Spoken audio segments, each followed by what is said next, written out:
Voici 3 erreurs à ne pas commettre quand on est débutant sur le marché boursier de la BRVM. La troisième erreur, elle est importante et elle est vraiment évitable. Donc, si tu veux savoir la troisième erreur, regarde la vidéo jusqu'à la fin. La première erreur à ne pas commettre, c'est l'erreur de vouloir tout acheter.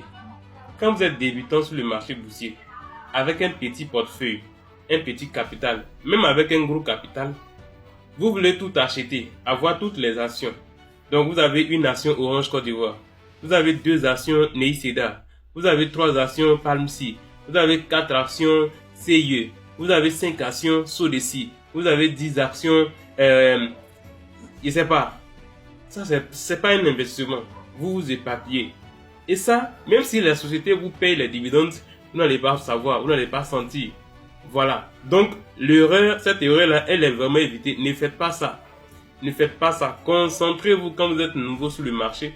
Concentrez-vous bien évidemment avec votre stratégie, avec votre profil d'investissement. Concentrez-vous sur des lignes d'action.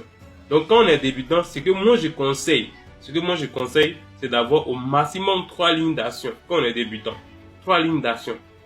Voilà. Avec un petit portefeuille. Au mini, 2 lignes d'action.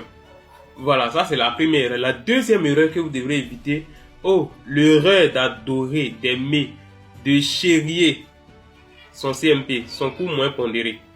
Non, on aime trop notre CMP. J'ai acheté l'action à 1000 francs, aujourd'hui l'action à 2500. Mon CMP est très joli. Est-ce que je peux renforcer? Est-ce que je peux acheter encore des actions pour augmenter ma quantité? Oui, vous pouvez acheter des actions pour augmenter. Mais nous, on ne veut pas acheter des actions pour augmenter la quantité parce que si on achète, ça veut dire que le prix d'achat va augmenter. Oui, mais bien sûr, quand tu achètes, si le coût de l'action a évolué, forcément quand tu vas acheter, ton CMP va augmenter. Mais on n'est pas là pour regarder le CMP, on est là pour gagner de l'argent. Combien de pourcents je gagne en achetant cette action?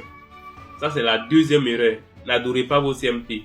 Troisième et dernière erreur, et je vais donner une stratégie qui marche très bien, que vous pouvez utiliser pour combattre ces erreurs-là.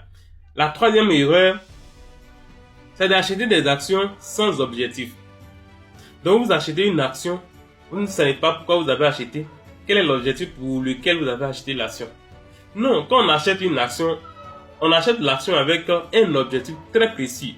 Par exemple, moi j'achète l'action et je souhaite faire une plus-value de 10% sur l'action. Alors si j'achète l'action, que l'action atteint les 10%, je peux vendre.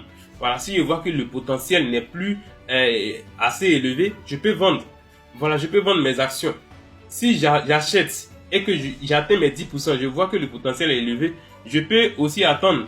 C'est pour ne pas avoir de regrets après qu'on achète avec des objectifs.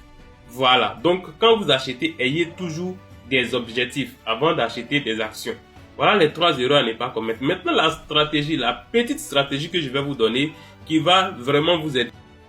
La stratégie, c'est de définir votre profil d'investissement. Votre profil d'investissement. Connaître votre aversion au risque. Voilà, je suis prêt à supporter combien, je suis prêt à perdre combien, je suis prêt à gagner combien.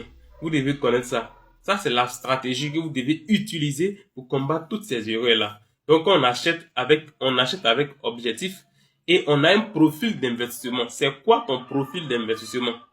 Voilà. Et aussi ta stratégie d'investissement. Tu fais du long terme, tu fais du court terme, tu fais du moyen terme. Il faut savoir tout ça. Merci. Et si vous voulez savoir d'autres choses, n'hésitez pas de les mettre dans les commentaires et je ferai une autre vidéo pour vous répondre. Merci et à très bientôt.